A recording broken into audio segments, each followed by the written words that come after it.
Hi everyone, we're on to our last vocabulary list for the quarter, so I'm sure you're happy about that. This will be the list that will be part of your final exam for next week. The first list of words are shown on page 92. If you'd like to study them, they're in lesson 9, and these are the independent personal pronouns. And since they come up an awful lot in the Hebrew text, it's a good idea to memorize those. So the first word is who, which means he, or it, meaning um, it can mean it referring to an inanimate masculine noun. So I think you understand probably what that means, I hope.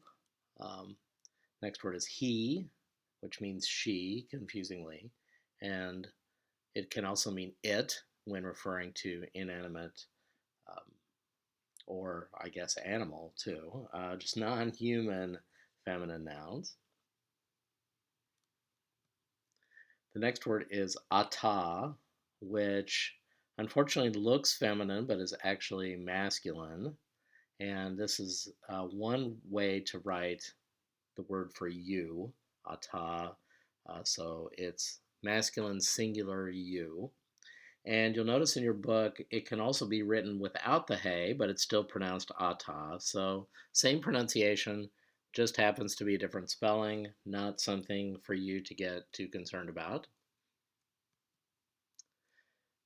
The feminine singular you is at. So instead of ata, we have at. And we might think that, I don't know, that ata with that common say ending looks feminine, but that's actually the masculine form. I don't know, this word sitting all by itself seems feminine. It ends in a ta. Anyway, you, feminine singular. Ani is one of the forms for I. Then we have another form, anochi, and this also means I. It's just a different form. Generally speaking, I would say that anochi comes across or comes up in more formal situations. So you probably see the use of anochi in situations where people are speaking in some sort of elevated language, or they're trying to really focus on attention on themselves. Like, I myself said this. So, anyway, but either of them mean I. So, our two alternatives are ani or anochi. Then we have a couple of ways to say they. So, this is the third masculine plural, third person masculine plural. So, we first have haim, which means they, or hema, which also means they. And even though hema might look vaguely feminine here, it's actually a masculine form. But the haim form is much, much, much more common than the hema form.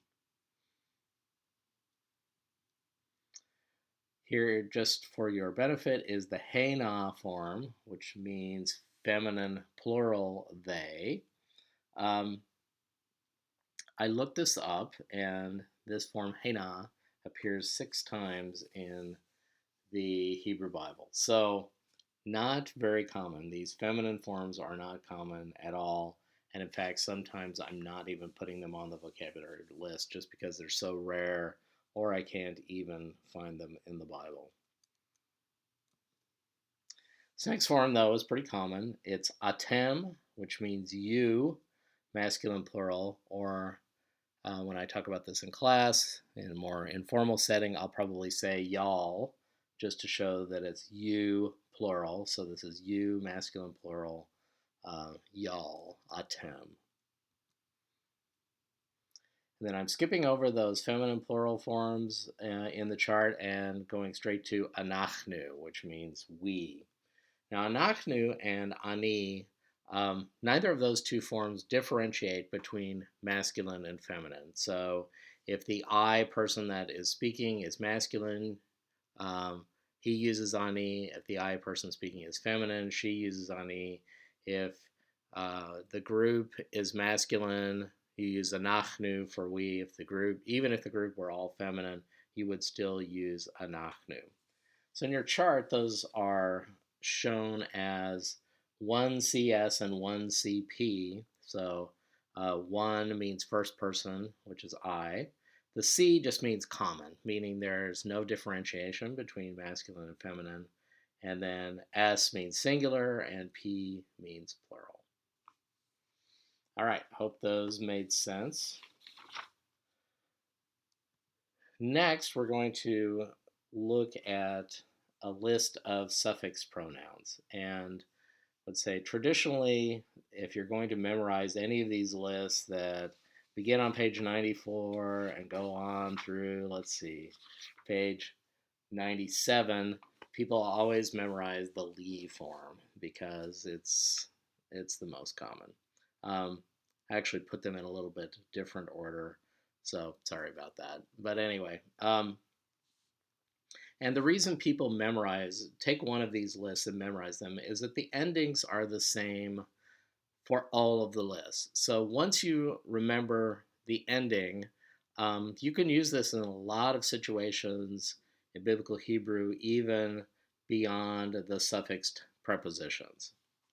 So anyway, li means to me. So la means to or for. So li means to or for me. Lacha means to you, masculine singular. So you may remember that cha ending when you were doing your oral exam. You memorized Deuteronomy, a portion of Deuteronomy 6, and the word Elohecha often came up, your God. So this is lacha, to you, masculine singular. This is lach, to you, feminine singular.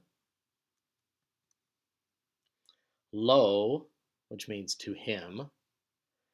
So when you have, I don't know, a Hebrew word and there's sort of a vav that's sitting not at the beginning, because at the beginning we might think it's like a vav consecutive verb or just the word and. But if it's just kind of hanging out at the end of a word, it probably means he or him or his. So to him, lo. La, which means to her.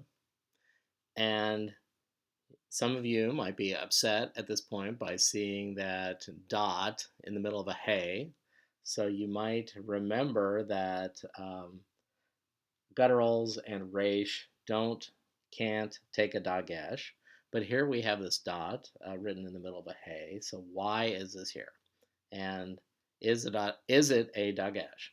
And actually, no, it's not a dagesh, although it looks exactly like a dagesh, but we don't call it a dagesh. We call this little mark a mapik. And basically, this is here to show that the comet's hey on this la form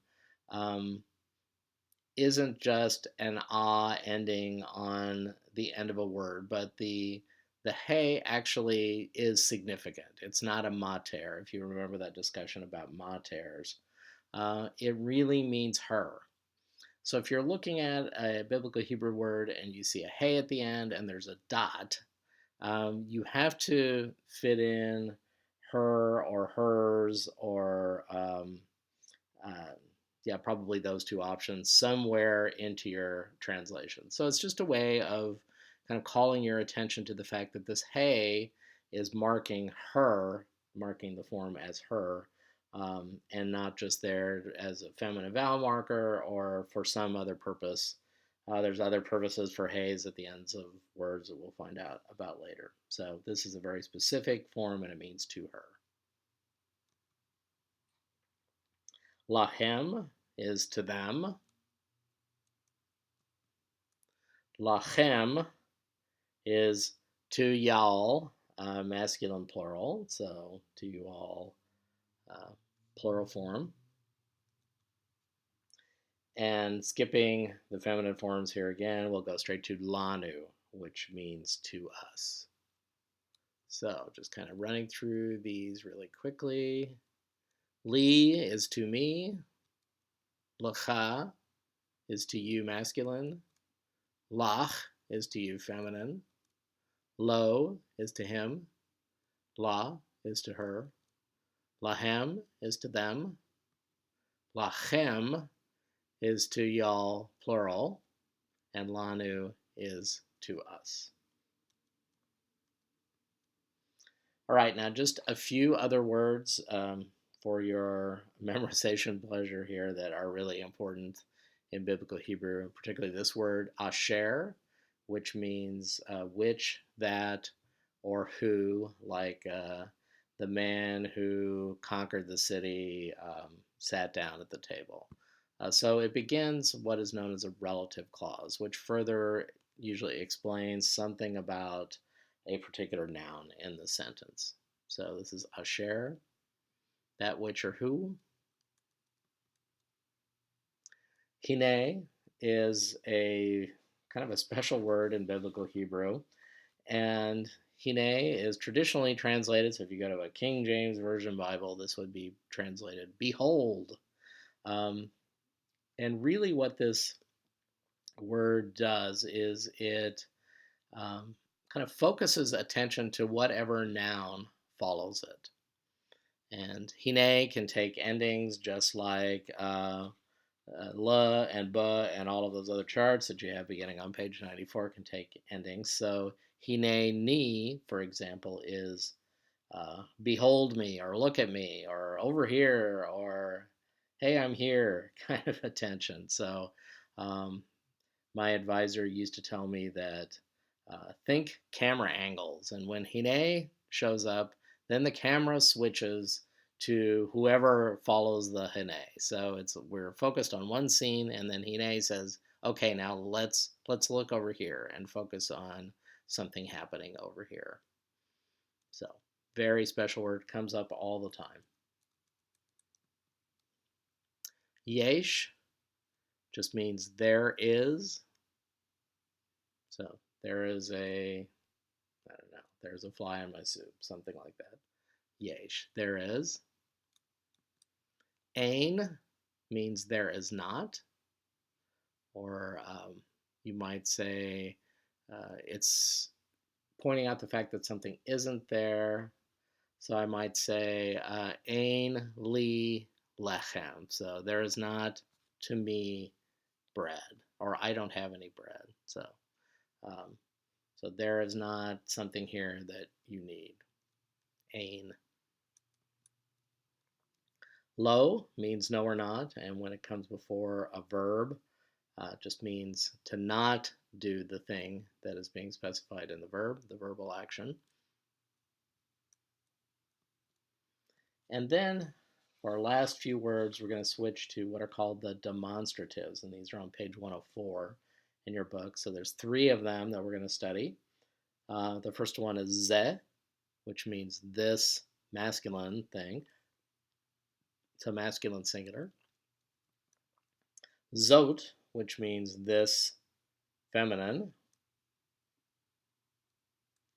And then whether they're masculine or plural, ele means these. So these things here. And these forms of words, they're pointing words, this, that, and these are linguistically called demonstratives. So those are your words for the final exam. Good luck with your studying. If you have any questions, please contact me. Thanks again.